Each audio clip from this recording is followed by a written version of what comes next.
First line అయిన తర్వాత second లైన్లో ఏముంటుంది?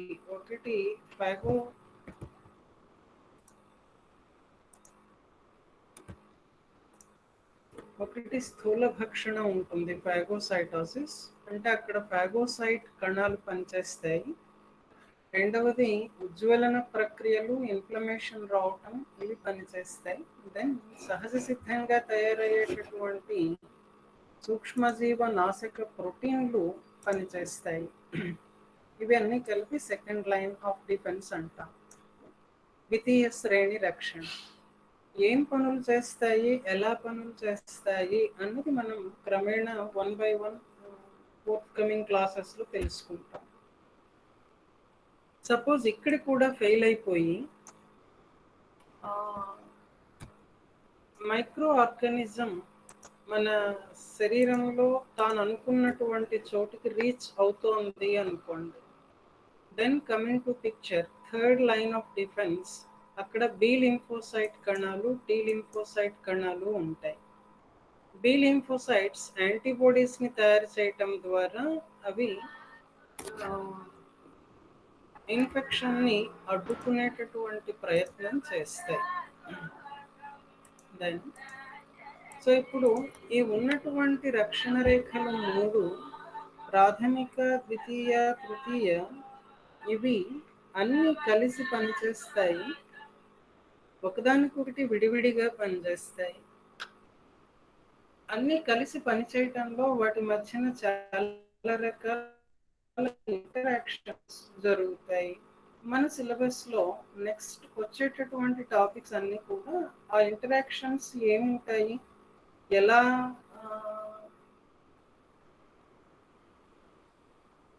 ఒక్క నిమిషం,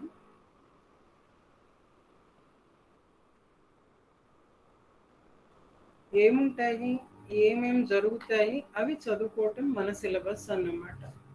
సో దెన్ ఇలా మనకు కలిగేటటువంటి వ్యాధి నిరోధకత 2 రకాలుగా చెప్పుకుంటాం. మీకు ఇది ఎగ్జామినేషన్ దృష్ట్యా ఒక ముఖ్యమైన ప్రశ్న అవుతుంది.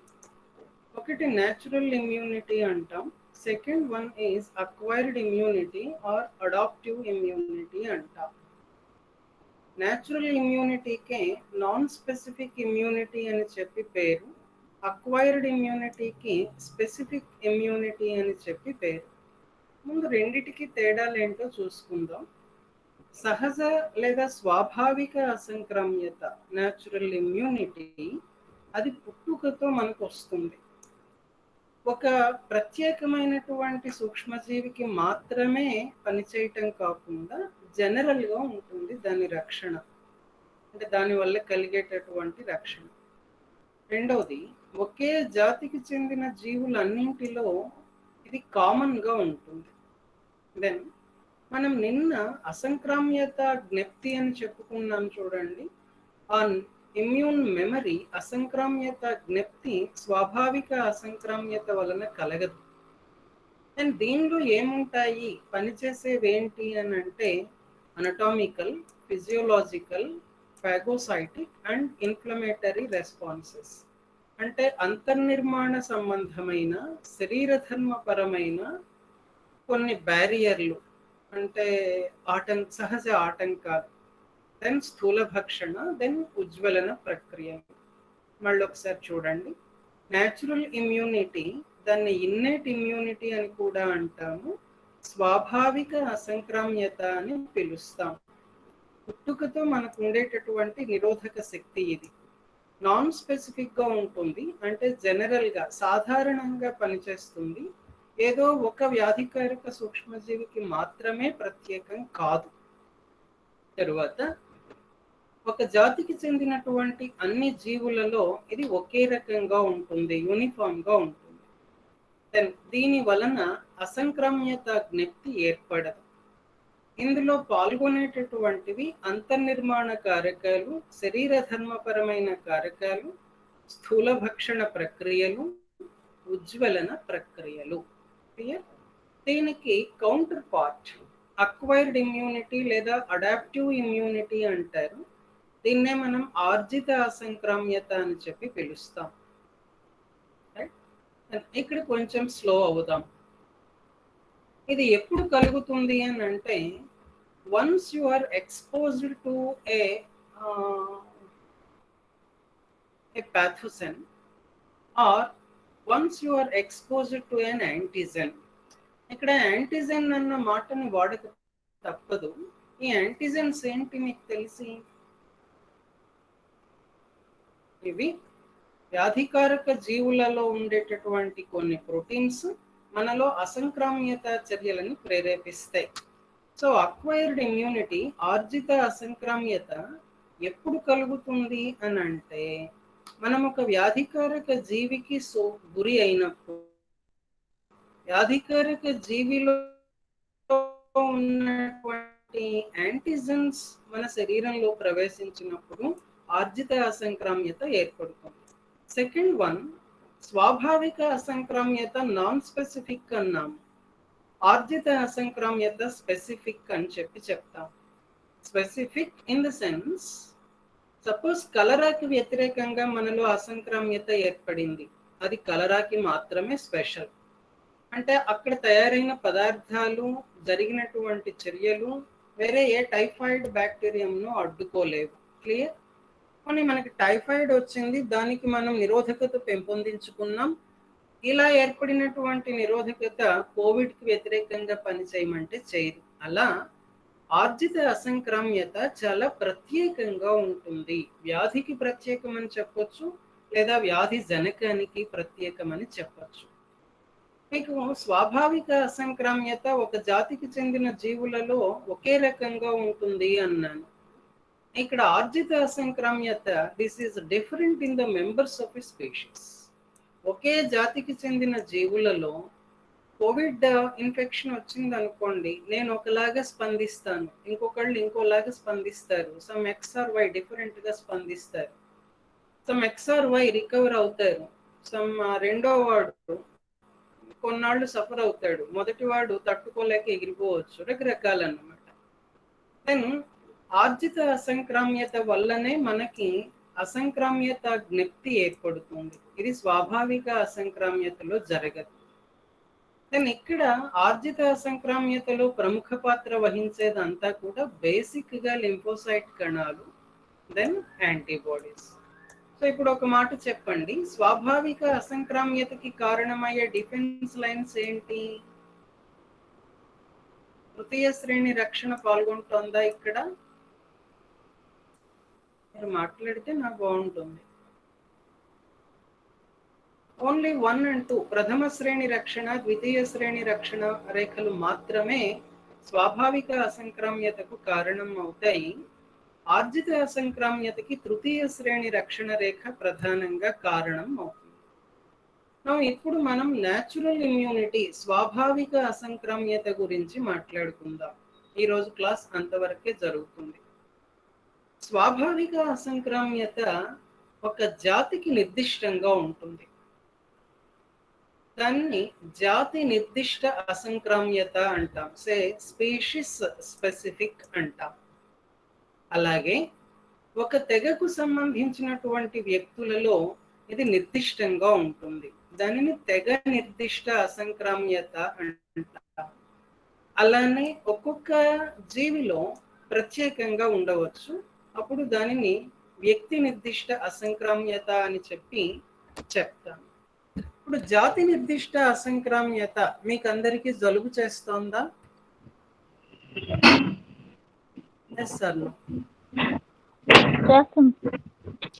మీ ఇంట్లో మీరు ఒక కుక్కని పెంచుకుంటున్నట్టయితే ఆ కుక్కకి జలుబు చేస్తుందా? కొన్ని ఎలుకకి జలుబు చేస్తుందా? ఎప్పుడన్నా ఆలోచించారా? So what I mean to say, కొన్ని రకాల వ్యాధికారక సూక్ష్మజీవులు కొన్ని జాతులకు చెందిన జీవులను మాత్రమే ఆశిస్తాయి, వాటి మీదనే ఆధారపడతాయి, వాటిని మాత్రమే అటాక్ చేస్తాయి. లైక్ దిస్ జలుబు చేస్తే ఏంటి అని అంటే క్షీరదాలకి చేస్తుంది బాగా, తప్పితే పక్షులకి చేస్తుంది. కప్పకి జలుబు చేసిన దాఖలా లేదు, రైట్? మిగిలినటువంటి వాటికి జలుబు చేయదు. ఇది జాతి నిర్దిష్ట అసంక్రామ్యత అని చెప్పి మాట్లాడతాం. అలానే తెగ నిర్దిష్ట అసంక్రామ్యత అంటాము. మీరెవరు ఏమనుకోకండి, నేను ఇక్కడ కులాల ప్రస్తావన తేవాలి, తప్పదు.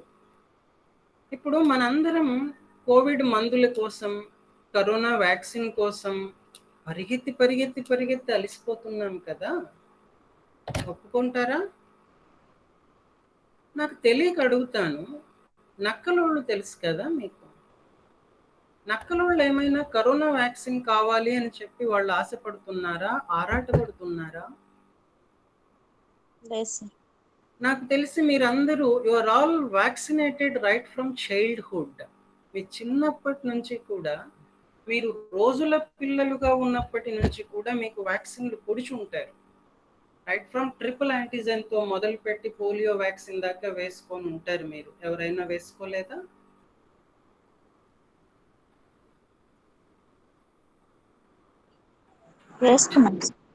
అందరూ వేసుకొని ఉంటారు దాదాపుగా.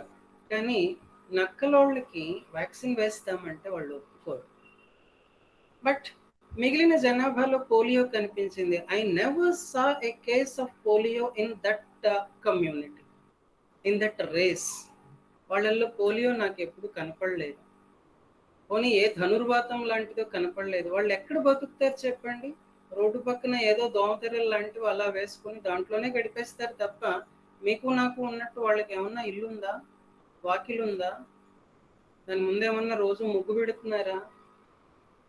మీరు కదా దోమ చుట్టలు వెలిగించుకుంటున్నట్టు వాళ్ళు వెలిగిస్తారా? నేనైతే చూడలేదు. So so so to speak ఏంటంటే, ఆ కమ్యూనిటీలో, ఆ రేస్లో అదొక ప్రత్యేకమైన తెగ. ఆ రేస్లో చాలా రకాల వ్యాధులకి సహజంగానే నిరోధకత ఉన్నది. దాన్ని మనం తెగ నిర్దిష్ట అసంక్రామ్యత అని చెప్పి పిలుస్తాం. ఇంకా మాట్లాడితే మీరు చదివింది ఒకటి గుర్తు చేస్తాను. ఆఫ్రికన్స్లో అలానే మెడిటరేనియన్స్లో ప్లాస్మోడియం ఫాల్సిపారం వల్ల కలిగేటటువంటి మలేరియా రాదు వాళ్ళకి. మిగతా మొత్తం మానవ జాతికి వస్తుంది కానీ వాళ్ళకి రాదు. So they are immune to falciparum malaria, right?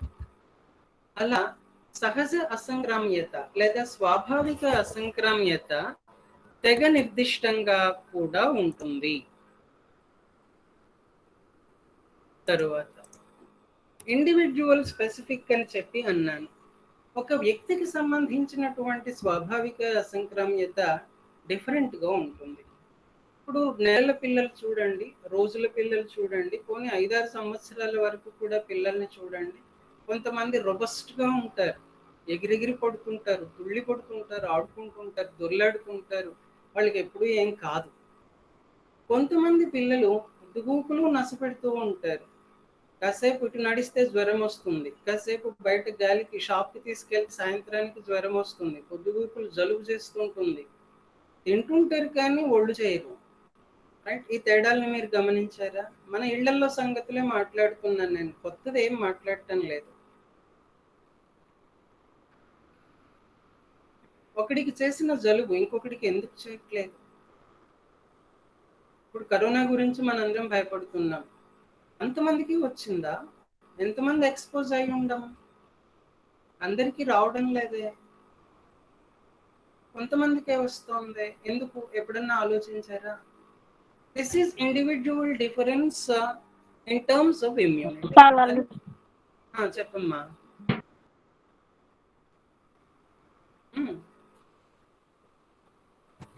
ఇది వ్యక్తిగతమైనటువంటి తేడాలు అన్నమాట ఇమ్యూనిటీలో. ఈ వ్యక్తిగతమైన తేడాలు దేని మీద ఆధారపడతాయి? వయస్సు మీద ఆధారపడతాయి. ఓ 18 ఏళ్ల పిల్లవాడు ఒక 20-25 ఏళ్ల వయసులో ఉన్నటువంటి మీబోటి వాళ్ళు ఉన్నంత నిరోధకత 70-80 ఏళ్ల వాడికి ఉండమంటే ఉండదు. మన ఏజ్ పెరిగే కొద్దీ గ్రాడ్యువల్గా నిరోధకత కూడా తగ్గిపోతుంది. అందుకని చూడండి, ఓల్డ్ ఏజ్ పీపుల్లో ఇన్ఫెక్షన్స్కి అవకాశం ఎక్కువగా ఉంటుంది. అలానే తొందరగా లొంగిపోతారు కూడాను చాలా వరకు. అలానే చిన్నపిల్లల్లో ఇంకా ఇమ్యూనిటీ డెవలప్ అయి ఉండదు కాబట్టి మీతో పోలిస్తే వాళ్ళు ససెప్టబుల్గా ఉంటారు, అంటే ఇన్ఫెక్షన్స్కి ఈజీగా లొంగుతారు. అంటే ఇండివిజువల్ ఇమ్యూనిటీని నిర్ధారించే కారకాల్లో ఒకటి వయస్సు, అలానే రెండోది హార్మోన్స్. మనలో హార్మోనల్ ఇంబ్యాలెన్స్ ఉంది అని అంటే ఏదో ఒక జబ్బు, ఏదో ఒక నస, ఏదో ఒక ఇన్ఫెక్షన్ ఈజీగా వచ్చేస్తూ ఉంటుంది. సో ఫర్ ఎగ్జాంపుల్ డయాబెటీస్ ఉంది, ప్రపంచంలో జనాభాకి అందరికీ ఉందా? లేదే. అంటే అది ఆ పర్టికులర్ ఇండివిజువల్లో హార్మోనల్ ఇంబ్యాలెన్స్ రావడం వల్ల ఇది ఆ పర్టికులర్ ఇండివిజువల్లో డయాబెటీస్కి ఇమ్యూనిటీ లేదన్నమాట. దెన్ మూడోది ఏంటి అని అంటే మనలో పెరుగుదల హార్మోన్ యొక్క ప్రభావం కూడా అసంక్రమ్యత మీద చాలా ఉంటుంది. చిన్న వయస్సులో సరైనటువంటి ఆహారం తీసుకున్నటువంటి చోట, గ్రోత్ హార్మోన్ ఇంబ్యాలెన్స్ ఉన్నటువంటి చోట వాళ్ళు పెద్ద అయ్యేటప్పటికీ ఇమ్యూనిటీ మిగతా వాళ్ళతో పోలిస్తే తక్కువగా ఉంటుంది. అండ్ వీటన్నింటినీ మించి ఏంటి అని అంటే పరిసరాలు, వాతావరణము ముఖ్య పాత్ర వహిస్తాయి. ఇప్పుడు మీరు గమనించి చూడండి, గూడూరులో నెల్కాస్ట్ ఫ్యాక్టరీకి దగ్గరలో ఉండే వాళ్ళ ఆరోగ్యం ఎలా ఉంది, లేదా అలా వెళ్ళిపోండి చెన్నూరు సైడ్, లేదా ఇటు మనుగోలు సైడ్ వచ్చేయండి, లేదా అటు టువర్డ్స్ నాయుడుపేట వెళ్ళండి, అక్కడ ఉండే పల్లెల్లో వాళ్ళ ఆరోగ్యం ఎలా ఉంటుంది, నెల్కాస్ట్ చుట్టుపక్కల ఉండేటటువంటి వాళ్ళ ఆరోగ్యం ఎలా ఉంటుంది, ఫర్ జనరల్ అబ్జర్వేషన్ చెప్పగలరా? నేను కేస్ బై కేస్ అడగటం లేదు, మీరు గమనించి చూడండి. నెల్కాస్ట్ చుట్టుపక్కల ఉండేటటువంటి ఇళ్లలో ఉన్న వాళ్ళకి రెస్పిరేటరీ కంప్లైంట్స్ చాలా ఎక్కువ, మీకు తెలుసో లేదో. అలానే to some extent renal problems ఎక్కువ, అంటే మూత్రపిండ వ్యాధులు ఎక్కువ. తెలుసా ఈ సంగతి? సో దీన్ని ఎందుకు చెప్తున్నాను అని అంటే, రైట్ అమ్మా, ఎందుకు చెప్తున్నాను అని అంటే ఇమ్యూనిటీ అసంక్రామ్యత వ్యక్తి నిర్దిష్టంగా ఉంటుంది. దానికి కారణం ఏంటి అని అంటే వాతావరణం కూడా ఒక ముఖ్య పాత్ర వహిస్తుంది. ఆరోగ్యకరమైన పరిసరంలో ఉన్నవాడు ఆరోగ్యంగా ఉంటాడు, లేనివాడు అనారోగ్యంగా ఉంటాడు. సో మళ్ళీ ఒకసారి గుర్తు చేసుకుందాం. స్వాభావిక అసంక్రామ్యత పుట్టుకతో ఉంటుంది, అది నాన్ స్పెసిఫిక్, ఏ జబ్బుకి ఏ వ్యాధికరక సూక్ష్మజీవికి ప్రత్యేకం కాదు, ఒక జాతికి చెందినటువంటి జీవుల్లో యూనిఫామ్ గా ఉంటుంది, దాని వలన ఇమ్యూన్ మెమరీ ఏర్పడదు, దీనిలో పాల్గొనేదంతా ప్రథమ ద్వితీయ శ్రేణి రక్షణ రేఖలు పాల్గొంటాయి. ఇది ఎన్ని రకాలు అని అంటే జాతి నిర్దిష్టంగా ఉంటుంది, తెగ నిర్దిష్టంగా ఉంటుంది, వ్యక్తి నిర్దిష్టంగా ఉంటుంది. Species specific, racial specific and individual specific. కానీ ఇప్పుడు దీనిలో ఉండే ఫ్యాక్టర్స్ ఏంటి, ఇవన్నీ మనం నిన్ననే కొంచెం చెప్పేసుకున్నాము, జస్ట్ ఈరోజు రిమైండ్ చేస్తున్నాను. ఫిజికల్ అండ్ మెకానికల్, భౌతిక మరియు యాంత్రిక అవరోధాలు నిన్న మనం చెప్పుకున్నాం చూడండి. చర్మం గురించి చెప్పాం, సలైవా గురించి చెప్పాం, లేకపోతే మూత్ర జననేంద్రియ నాళాల గురించి మాట్లాడాం. ఇవన్నీ మనకి స్వాభావిక అసంక్రామ్యతని కలిగించేటటువంటి ఫిజికల్ బ్యారియర్స్ అన్నమాట, భౌతిక అవరోధాలు. కానీ మెకానికల్ బ్యారియర్స్ ఏంటి అని అంటే యాంత్రిక అవరోధాలు. నవ్వుకోండి, నవ్వుకోకండి, మీ ఇష్టం. మనకి ముక్కు లోపల వెంట్రుకలు ఉన్నాయి కదా, అవి దేనికైనా పనికొస్తాయా? వాటి వల్ల ఏమన్నా ఉపయోగం ఉందా? బార్బర్ షాప్కి వెళ్తే ముక్కు లోపలికి కత్తిరి పెట్టి కట్ చేసేస్తూ ఉంటాడు. ఉపయోగం లేదా అని అంటే డెఫినెట్ గా ఉంది. ఎంచేత అని అంటే ముక్కు లోపలికి వెళ్ళేటటువంటి చిన్న చిన్న సూక్ష్మజీవులని, కొన్ని చిన్న చిన్న ప్రమాదవశాత్తు ఏ చీమలు లాంటివో వెళ్తున్నాయి అనుకోండి, దీనికి ఇరిటేషన్ వస్తుంది. అక్కడ ఉండేటటువంటి వెంట్రుకలు, కేశాలు లోపలికి ఎలాంటి జీవిని పోనివ్వకుండా అడ్డుకుంటాయి. అంటే అది యాంత్రిక అవరోధం అన్నమాట. ముక్కులో ఉండేటటువంటి వెంట్రుకలు కనిపిస్తున్నాయి, ఇంకొంచెం అలా లోపలికి వెళ్ళండి, ఎవరం సిగ్గుపడాల్సిన పని లేదు. నేనైతే ముక్కులో వేలు పెట్టి అప్పుడప్పుడు తిప్పుతుంటాను, చెవిలో ఇంకా మాట్లాడితే ఓ పెద్ద దబ్బనం పెట్టి తిప్పుతుంటాను, పెన్సిల్ పెడతాను, పెన్ పెడతాను. అలా లోపలికి ఇంకొంచెం ఆలోచిస్తే, ఎందుకు చెప్తున్నానంటే ఈ మొత్తం రెస్పిరేటరీ ట్రాక్ట్ లో ఎంటైర్ ఇన్నర్ సర్ఫేస్ లో ఓ రకమైన శైలికల లాంటి నిర్మాణాలు ఉంటాయి. అసలే అది శ్లేష్మస్తరం, దానికి తోడు ఈ శైలికల లాంటి నిర్మాణాలు ఏదైనా సూక్ష్మజీవి పొరపాటున లోపలికి వెళ్ళింది అని అంటే ఈ శైలికల కదలికలు, మనకి ముక్కులో కేశాల కదలికలు ఎలా అయితే హెల్ప్ చేశాయో, ఇంటర్నల్ గా ఆ శైలికల కదలికలు సూక్ష్మజీవులని బయటకు నెట్టేయడానికి ప్రయత్నం చేస్తూ ఉంటాయి. అది యాంత్రిక అవరోధం. ఇలాంటి శైలికలు మనకి మూత్ర జననేంద్రియ నాళాలలో కూడా ఉంటాయి. అలానే టు సమ్ ఎక్స్టెంట్ కిడ్నీలో ఉంటాయి, యురేటర్స్ లో ఉంటాయి. ఇవి భౌతిక యాంత్రిక అవరోధాలు స్వాభావిక అసంక్రామ్యతని కలిగించేవి. And then the next one biochemical barriers, జీవ రసాయన అవరోధాలు. అంటే ఫర్ ఎగ్జాంపుల్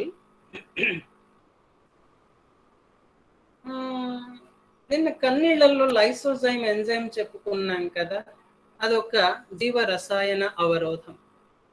అలాగే మన శరీరంలో ఇంకా రకరకాల ప్రోటీన్స్ క్రమేణా చెప్పుకుంటాం.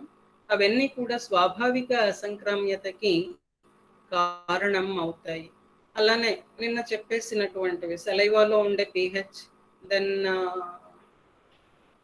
యూరినోజెనిటల్ ట్రాక్ట్ లో ఉండేటటువంటి ఆమ్లత్వం, ఇవి కూడా బయోకెమికల్ బ్యారియర్స్ గా మనం భావించుకోవచ్చు. దెన్ కణ సంబంధమైన అవరోధాలు ఏంటి అని అంటే, ఒకటి ఫాగోసైటాసిస్ అని చెప్పి అంటాం, అంటే కణ భక్షణ. ఈ కణ భక్షణ మనకి శరీరంలో ఏదైనా సూక్ష్మజీవి ప్రవేశించినప్పుడు స్థూల భక్షక కణాలు అని చెప్పి కొన్ని కణాలు ఉన్నాయి, మైక్రోఫేజెస్ అంటాం. అవి ఆ కణాన్ని తిని పెట్టేస్తాయి, అంటే తిని చంపేసేస్తాయి. ఇది ఓ రకమైన స్వాభావిక అసంక్రామ్యతకి కారణం. అలానే జన్యుపరమైనటువంటి కారణాలు కొన్ని ఉంటాయి. ఇప్పుడు అన్ని ఇళ్లల్లో మనకి డయాబెటీస్ కనపడదు, అన్ని ఇళ్లల్లో కిడ్నీ డిసీజెస్ కనపడవు. అంటే స్వాభావిక అసంక్రామ్యత టు సమ్ ఎక్స్టెంట్ మన యొక్క జన్యువుల మీద కూడా ఆధారపడుతుంది. ఇక అదర్ ఫ్యాక్టర్స్ అని అంటే మనం ఇందాకనే చెప్పుకుంటున్నటువంటి పరిసరాలు, మనం తీసుకున్నటువంటి పోషకాహారం, మన వయస్సు, మన శరీర నిర్మాణం, ఇవన్నీ కూడా స్వాభావిక అసంక్రామ్యతకి కారణం అవుతాయి. సో ఇక్కడికి స్వాభావిక అసంక్రామ్యత అనేటటువంటి ఒక పార్ట్ కంప్లీట్ చేశాను. సో ఒక్కసారి మీకు ఒక వీడియో చూపిస్తాను, అది చూసాక ఏమన్నా డౌట్స్ ఉంటే అడగండి.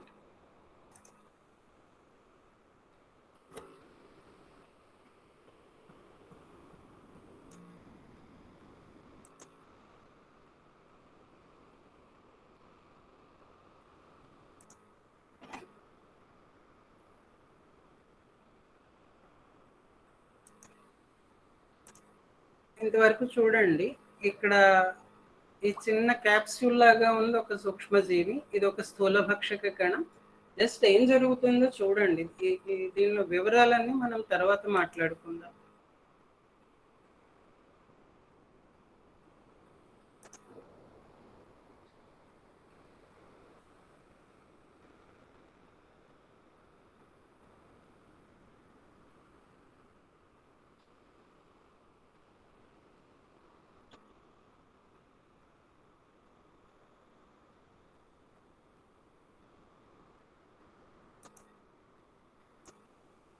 ఇందాక వాడు చూపించింది నేను వదిలేస్తున్నాను. ఈ సూక్ష్మజీవి ఒక చిన్న ఆహార రిక్తికలోకి లాక్కున్నాం మనం. అలా ఏర్పడినటువంటి దాన్ని, ఆ రిక్తికని ఫాగోజోమ్ అని చెప్పి అంటాం. ఫాగోజోమ్లో ఆ సూక్ష్మజీవి జీర్ణమైపోతుంది. ఎలా అన్నది చూడండి.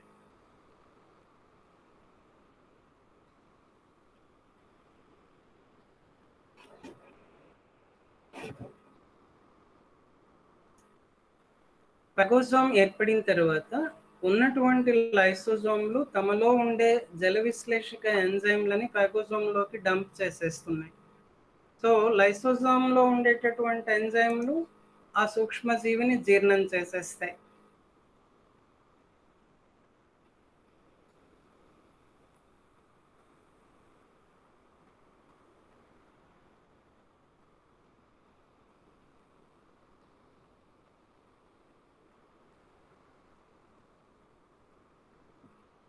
సో ఫాగోజోమ్లో జీర్ణమైపోయిన తర్వాత ఆ ఉన్నటువంటి పాడైపోయినటువంటి సూక్ష్మజీవి కణాల ముక్కలు, శిథిలాలు అన్నమాట, ఇవన్నీ ఎక్సోసైటోసిస్ పద్ధతిలో బయటకి బహిష్కరింపబడతాయి. ఇది స్థూల భక్షణ అనేటటువంటి క్రియ. సో దెన్ ఆర్జిత అసంక్రమ్యత గురించి మాట్లాడదాం. సో ఇన్నెట్ ఇమ్యూనిటీ స్వాభావిక అసంక్రమ్యతలో ఎపిథీలియల్ బ్యారియర్స్ అంటే ఉపకళ అవరోధాలు, మనం ముందు చెప్పుకున్నటువంటి చర్మం, శ్లేష్మస్తరాలు ఇవన్నీ కూడాను ఉపకళలే అన్నమాట.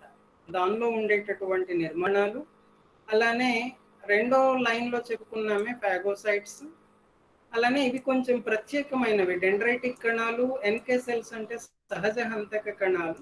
ఈ కాంప్లిమెంట్ సిస్టమ్ ఇంకొక డిఫరెంట్ వన్. ఇవి కంట్రిబ్యూట్ చేస్తాయి ఇండైరెక్ట్ గా. దాని ఆర్జిత అసంక్రమ్యత అనగానేమి, ఒక వ్యక్తి తన జీవిత కాలంలో తాను సంపాదించుకున్నటువంటి అసంక్రామ్యతని అడాప్టివ్ ఇమ్యూనిటీ లేదా ఆర్జిత అసంక్రామ్యత అంటారు. దేని ద్వారా ఇది సాధించబడుతుంది అంటే బి లింఫోసైట్ యాంత్రికము ద్వారా, టి లింఫోసైట్ యాంత్రికము ద్వారా. బి లింఫోసైట్లు యాంటీబాడీస్ ని ఉత్పత్తి చేయటం ద్వారా అసంక్రామ్యతని ఏర్పరుస్తాయి. టి లింఫోసైట్లు కొన్ని ప్రత్యేకమైన కణ సంబంధ ప్రక్రియల ద్వారా, ఇక్కడ ఎఫెక్టార్ టీ సెల్స్ అని చెప్పి రాశాం, ఇవి కొన్ని పనులు చేస్తాయి. వాటి గురించి మనం తర్వాత తెలుసుకుంటాం. దానిని కణ మధ్యవర్తిత్వ అసంక్రామ్యత అంటారు. మళ్ళీ చెప్పుకుందాం. ఈ అడాప్టివ్ ఇమ్యూనిటీలో, ఆర్జిత అసంక్రామ్యతలో ఏది ఇన్వాల్వ్ అవుతుంది అన్న దాన్ని బట్టి రెండు రకాలు చెప్తాము. బి లింఫోసైట్స్ ఇన్వాల్వ్ అయితే దాన్ని హ్యూమరల్ అసంక్రామ్యత అంటారు. టీ లింఫోసైట్స్ ఇన్వాల్వ్ అయితే కణ మధ్యవర్తిత్వ అసంక్రామ్యత అంటారు. గుడ్డి గుర్తు ఏంటంటే హ్యూమరల్ అసంక్రామ్యత యాంటీబాడీస్ ద్వారా ఏర్పడేటటువంటి నిరోధకత లేదా అసంక్రామ్యత. కణ మధ్యవర్తిత్వ అసంక్రామ్యత అంటేనేమో అది టీ లింఫోసైట్ కణాలు మరికొన్ని కణాల సహాయంతో ఏర్పడేటటువంటి వ్యాధి నిరోధకత లేదా అసంక్రామ్యత. దీన్ని చాలాసార్లు 3 అక్షరాల్లో పిలిచేస్తుంటారు. హ్యూమరల్ అసంక్రామ్యతని ఏఎంఐ అంటుంటాం, కణ మధ్యవర్తిత్వ అసంక్రామ్యతని సిఎంఐ అని చెప్పి పిలుస్తుంటాం. Antibody mediated immunity, cell mediated immunity. Then ఇక్కడ చూడండి, దీనిలో మళ్ళీ ఇంకొక రకంగా చెప్పాలనంటే 2 రకాలు ఉన్నాయి.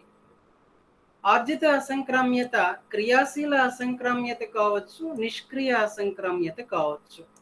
క్రియాశీల యాక్టివ్ ఇమ్యూనిటీ అంటే ఏంటంటే దానిలో యాంటీబాడీస్ తయారవుతాయి అన్నమాట. ప్యాసివ్ ఇమ్యూనిటీ అని అంటే యాంటీబాడీస్ మనం తయారు చేసుకోము, ఆల్రెడీ సమ్వేర్ ఎల్స్ ఎక్కడన్నా తయారైనటువంటి యాంటీబాడీస్ని మనం ఉపయోగించుకుని నిరోధకతని పొందుతాం. ఇక్కడ క్రియాశీల అసంక్రామ్యత అయితే పాథోజన్ స్పెసిఫిక్గా ఉంటుంది,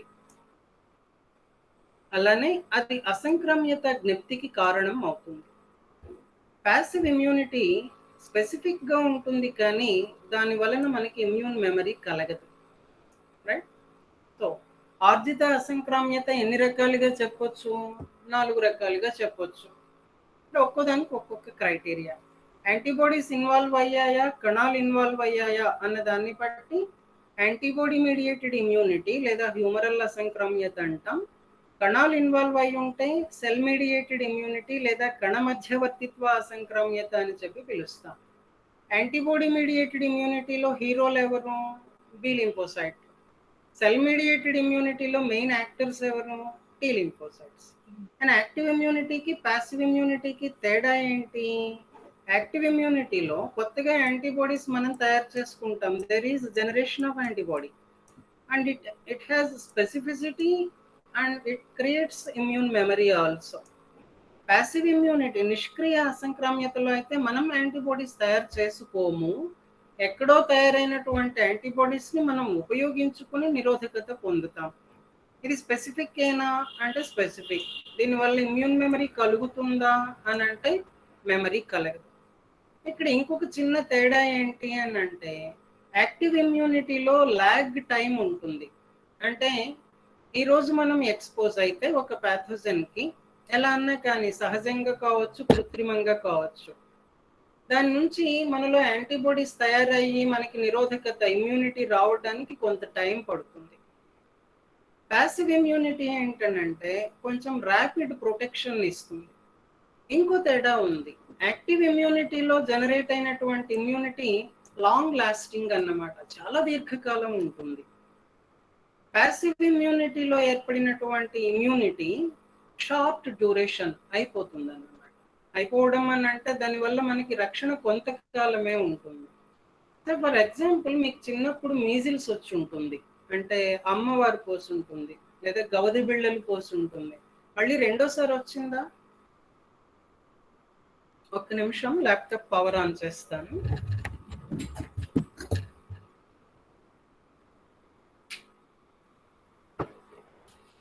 సో ఒకసారి వచ్చినటువంటి ఆటలమ్మ రెండోసారి వచ్చిందా? పోనీ వస్తే మహా అయితే రెండోసారి వచ్చి ఉంటుంది, మూడోసారి వచ్చిందా? రాలేదు. అంటే యాక్టివ్ ఇమ్యూనిటీ, చెప్పమ్మా. న్యాచురల్గా ఇన్ఫెక్షన్ కలిగినప్పుడు యాక్టివ్ ఇమ్యూనిటీ ఏర్పడుతుంది వ్యవస్థలో, అది జీవితకాలం ఉంటుంది. పోనీ మీకు చిన్నప్పుడు ట్రిపుల్ యాంటీజెన్ వేశారు, అంటే కోరింత దగ్గుకి, ధనుర్వాదానికి, తర్వాత డిప్తీరియాకి డిపిటి వ్యాక్సిన్ అంటామే. అదేంటి, కృత్రిమంగా మీరు యాంటీజెన్ని లోపలికి తీసుకున్నారన్నమాట, రైట్? దాని వలన మీలో కొన్ని ప్రతిచర్యలు జరిగి ఇమ్యూనిటీ ఏర్పడింది. ఇప్పటిదాకా మీకు కోరింత దగ్గు రాలేదు, డిప్తీరియా రాలేదు, రైట్? అదే ప్యాసివ్ ఇమ్యూనిటీ అనుకోండి, say for example polio vaccine అనుకోండి. పోలియో వ్యాక్సిన్ ఫెయిల్ అయిపోయింది చాలా కేసులో మొదట్లో. ఎందుకు అని అంటే polio vaccine is basically contains serum antibodies. ఇది ప్రక్రియ చెప్తే మీరు కోప్పడతారేమో, మనకున్నంత స్వార్థం ఎవరికి లేదమ్మాయి. మనం వ్యాక్సిన్ కోసం ఏం చేస్తామని అంటే ఒక గుర్రాన్నో, ఒక కుందేలునో, ఒక కోతినో దాంట్లోకి వ్యాధికారక సూక్ష్మజీవిని పొడిచి దూర్చి, రైట్, దానిలో యాంటీబాడీస్ తయారయ్యేదాకా దానికి బాగా అన్నం పెట్టి పోషించి, ఆ తర్వాత ఆ గుర్రం అనుకోండి, ఆ గుర్రాన్ని జలగలాగా పీడిస్తాం మనం. దాని బ్లడ్ తీసుకుంటాం, కొంచెం ఒళ్ళు జలదరించేలాగా ఉంటుంది. అది తయారు చేసుకుంటూ ఉంటుంది, మనం ఇంజెక్షన్స్ తోటి బ్లడ్ లాగుతూ ఉంటాం అన్నమాట. అందులో సీరం వస్తుంది, ఆ సీరంని ఫ్రాక్షనేట్ చేసి లయోఫిలైజ్ చేసి, అంటే పొడిలాగా చేసి బాటిల్స్ లో పెట్టి మనం వ్యాక్సిన్ గా అమ్ముకుంటాం. మరి ఆ గుర్రం గతి ఏంటి? ఆ కుందేలు పరిస్థితి ఏంటి? Nobody takes care of it. ఇంతకుముందు కోతుల్లో చేసేవాళ్ళు, ఇప్పుడు బ్యాన్ పెట్టాయి, చాలా గవర్నమెంట్స్ మానేశాయి. సో సరే, what ever it may be, passive immunity వల్ల, నిష్క్రియ అసంక్రామ్యత వల్ల మీకు కలిగేటటువంటి ఇమ్యూనిటీ షార్టర్ డ్యూరేషన్ లో ఉంటుంది.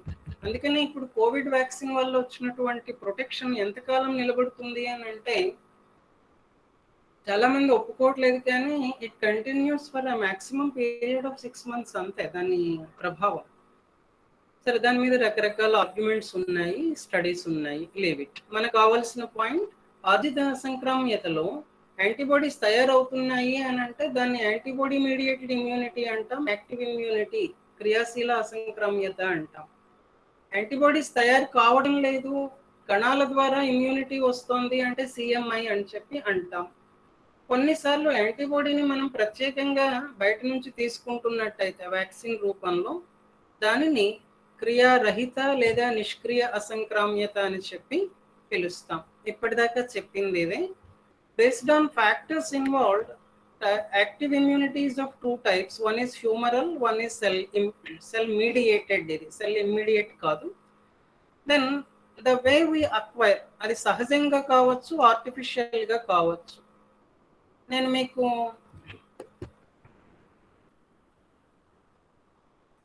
నిమిషం,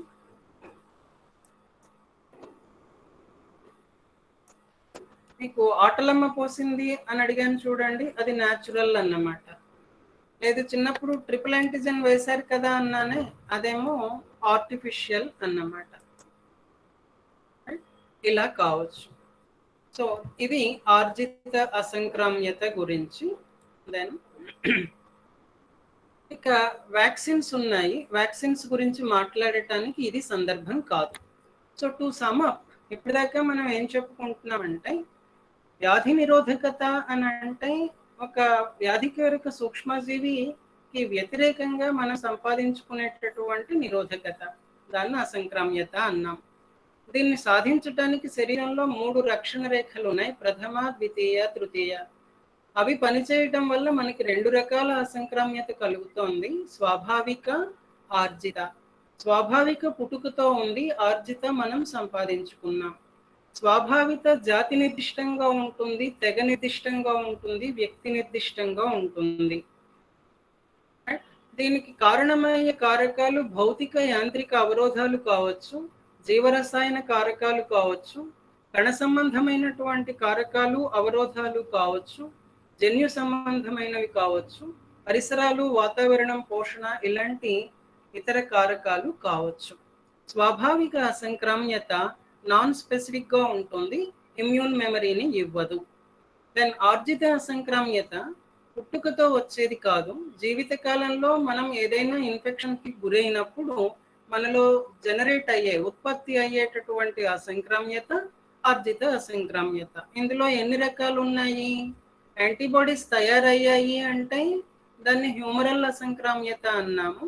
అలా కాకుండా కణాల మధ్యన చర్యల వలన నిరోధకత కలిగితే దాన్ని సెల్ మీడియేటెడ్ ఇమ్యూనిటీ అని చెప్పి అన్నాము. హ్యూమరల్ ఇమ్యూనిటీలో బి లింఫోసైట్ కణాలది ముఖ్య పాత్ర అయితే, సెల్ మీడియేటెడ్ ఇమ్యూనిటీలో కణ మధ్యవర్తిత్వ అసంక్రామ్యతలో టీ లింఫోసైట్లది ప్రధాన పాత్ర. దెన్ రెండవది, యాంటీబాడీ తయారవుతుందా లేకపోతే అప్పు తెచ్చుకుంటామా అన్న దాన్ని బట్టి క్రియాశీల అసంక్రామ్యత అంటాం, నిష్క్రియ అసంక్రామ్యత అంటాం. క్రియాశీల అసంక్రామ్యత మాత్రమే మనకి ఇమ్యూన్ మెమరీని ఇస్తుంది, మిగిలినటువంటి ఏ రకమైన అసంక్రామ్యత కూడా మనకి ఇమ్యూన్ మెమరీ అసంక్రామ్యత జ్ఞప్తిని ఏర్పరచదు. ఇది బ్యాక్గ్రౌండ్ అమ్మా. ఇక్కడి నుంచి మనం దీంట్లో మెయిన్ యాక్టర్స్ ఎవరు, రోల్ ప్లేయర్స్ ఎవరు, నిన్న గ్రౌండ్ ఫుట్బాల్ మ్యాచ్ అది ఇది అన్నాం కదా, ఆ యాక్టర్స్ ఎవరు అన్నది తెలుసుకుంటాం. సో అసంక్రామ్యత వ్యవస్థలో ముఖ్య పాత్ర వహించేటటువంటి అవయవాలు ఏంటి, కణాలేంటి అన్నటువంటి రేపటి క్లాసులో చెప్పుకుందాం. రైట్? ఇంతవరకు ఏదైనా డౌట్ ఉంది అని అంటే you are free to ask. ఏదైనా ఉంది అని అంటే చెప్పండి, నాకు తెలిసినంత వరకు నేను క్లియర్ చేస్తాను. Feel free. మాట్లాడడానికి సంకోచించకండి. మాట్లాడాల్సినప్పుడు మాట్లాడకపోతే నష్టపోతుంటాం కూడా.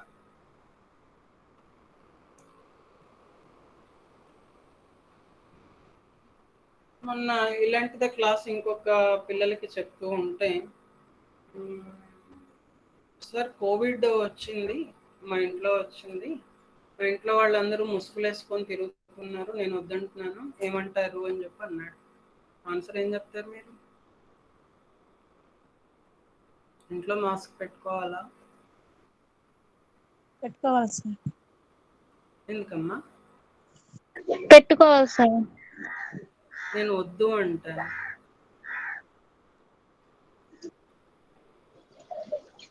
వాళ్ళ ఇంట్లో కోవిడ్ వచ్చింది, రికవర్ అయిపోయారు, తగ్గిపోయింది, అంతా హాయిగా ఉన్నారు, కానీ ఇంట్లో మాస్కులు పెట్టుకొని తిరుగుతున్నారు.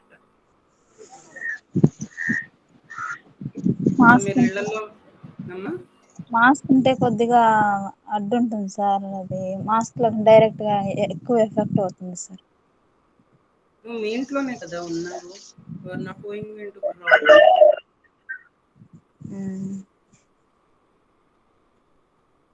సరే, ఇక్కడ ఒక చిన్న ఆరోగ్య సూత్రం పాటించండి.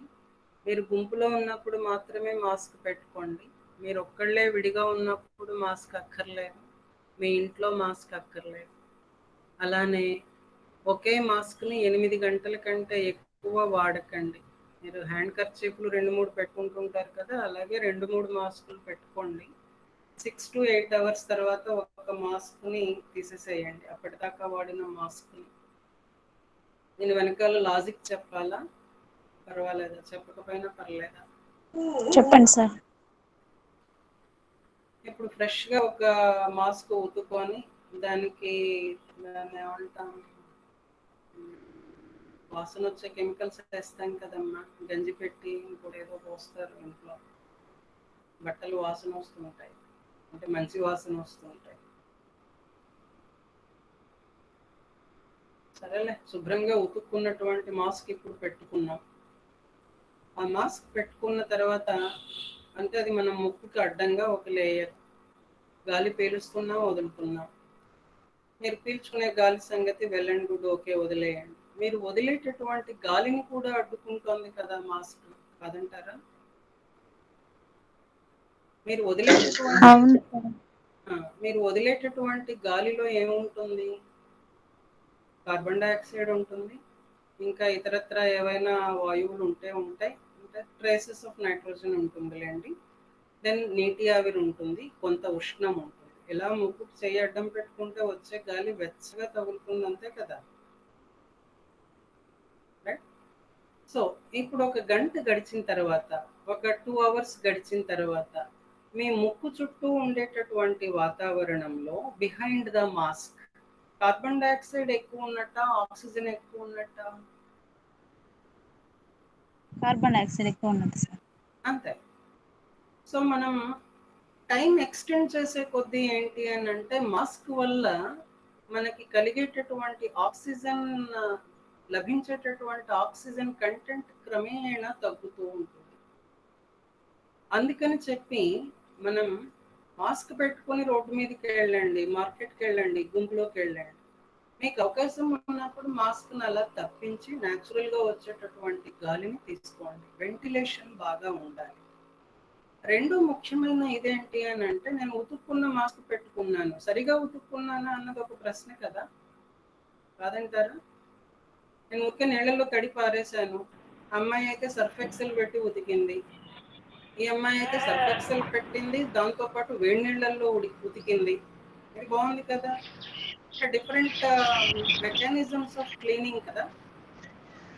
సో ఇప్పుడు నేను నిన్న వదిలినటువంటి మాస్క్లో నా ఊపిరితో పాటు వెళ్ళిన ఏదన్నా సూక్ష్మజీవి ఇరుక్కొని ఉండొచ్చు కదా. రైట్. అది ఆ గుడ్డ మీద కల్చర్ అవ్వచ్చు కదా, అంటే దాని సంఖ్య పెరగొచ్చు కదా. సింపుల్ ఎగ్జాంపుల్ చెప్తాను, మీరు రియలైజ్ కావడానికి. మంచి వర్షాకాలం మనకు నెల్లూరులో ఎటు తిరిగి తుఫాన్ వానలు ఎక్కువ కదా. తుఫాన్ వానలప్పుడు మన బట్టలు ఆరుతున్నాయా? సరిగా ఆరనటువంటి బట్టల మీద ఫంగస్ పట్టడం మీరు ఎప్పుడు చూడలేరా? చూసాను సార్. రైట్. మరి మాస్క్ లో కూడా పడుతుంది సార్. అవకాశం ఉందన్నమాట. అంటే ఒకే మాస్క్ ని మీరు 2 రోజులు 3 రోజులు వాడండి, డెఫినెట్ గా ఫంగల్ ఇన్ఫెక్షన్ వచ్చేస్తుంది. అందుకని మాస్క్ ని 6 అవర్స్కో 8 అవర్స్కో ఒకసారి మార్చడం అవసరం. అలానే ఇంట్లో ఉన్నప్పుడు మీ ఇల్లు బాగా ప్రొటెక్టివ్ కాబట్టి ఇంట్లో మాస్కులు పెట్టుకోవాల్సిన అవసరం లేదు. అలానే మా కాలేజీ పిల్లకాయల్ని చూస్తున్నాను, ఈ మధ్యన కొత్త ట్రెండ్ అన్నమాట. ఒక మాస్క్ వేసేస్తాడు ఇలాగా, దాని మీద ఇంకొక మాస్క్ వేస్తాడు, రెండో మాస్క్. ఇంకొంచెం అతి జాగ్రత్త పరుడైతే ఆ రోజు వేసుకున్న డ్రెస్ కి మ్యాచింగ్ మాస్క్ తీసుకొని వచ్చి మూడో మాస్క్ వేసుకున్నాడు. అవసరమా? No need. The more thicker the mask is, the more ventilation you are preventing. అంటే ఎంత థిక్గా ఉంటే అంత తక్కువ ఆక్సిజన్ని మీరు లోపలికి అలో చేస్తున్నట్టు అన్నమాట. థిక్కర్ మాస్క్ మీకు ఎప్పుడు అవసరం అని అంటే మీరు క్రౌడ్లో ఉన్నప్పుడు మాత్రమే అవసరం, మిగతా అప్పుడు అక్కర్లేదు. సరే, ఇంకేమన్నా అనుమానాలు ఉన్నాయా? సార్, చెప్పమ్మా. మాస్క్లు ఉతికి వేసుకోవడం మంచిదా, యూజింగ్ త్రో మాస్క్లు యూజ్ చేయడం మంచిదా సార్? కాటన్ మాస్కులు బెటర్ వీలైనంత వరకు. శుభ్రంగా వేడి నీళ్ళల్లో ఒక పావు గంట అరగంట నానబెట్టండి, దాంట్లో అంతా సర్ఫ్ వేయండి, అలా ఉతుక్కోండి. చల్లనీళ్ళతో ఉతికితే చాలు, వేడి నీళ్ళు ఇంకొంచెం ప్రొటెక్టివ్ అన్నమాట, మైక్రో ఆర్గానిజమ్స్ ఏమన్నా ఉన్నా చనిపోతాయి. దెన్ డిస్పోజబుల్ మాస్క్ వాడుకోవటం ఏంటి అని అంటే బాగానే ఉంటుంది, కానీ మనం పర్యావరణానికి హాని చేస్తున్నట్టు అవుతుంది. రోడ్డు పక్కన చూడండి ఎన్ని మాస్కులు పడి ఉంటున్నాయో ఇప్పుడు. ఆ మాస్కులు ఎవరెవరు వాడారో, వాళ్ళకి ఏం ఇన్ఫెక్షన్స్ ఉన్నాయో, ఏం మైక్రోబ్స్ ఉన్నాయో, ఏవి వాతావరణంలోకి రిలీజ్ అయ్యాయో మనకి తెలియదు. That way we're causing harm disposables వాడటం. డిస్పోజబుల్ మాస్కులు N95 మాస్కులు ఎవరికి అవసరం అంటే ఐసీయూలో పనిచేసే డాక్టర్స్కి సిస్టర్స్కి కావాలి, గనులలో పనిచేసేటటువంటి వర్కర్స్కి కావాలి. నీకు నాకు N95 మాస్క్ అక్కర్లేదు, డిస్పోజబుల్ మాస్క్ సర్జికల్ మాస్క్ అక్కర్లేదు. It protects, but at the same time where to dispose it అన్నది question. Next. Okay sir.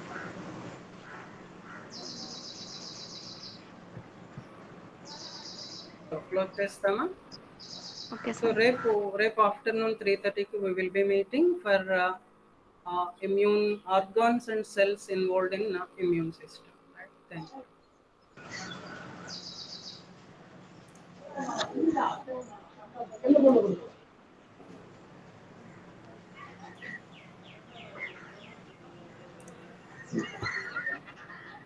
Hey, hey, hey, hey,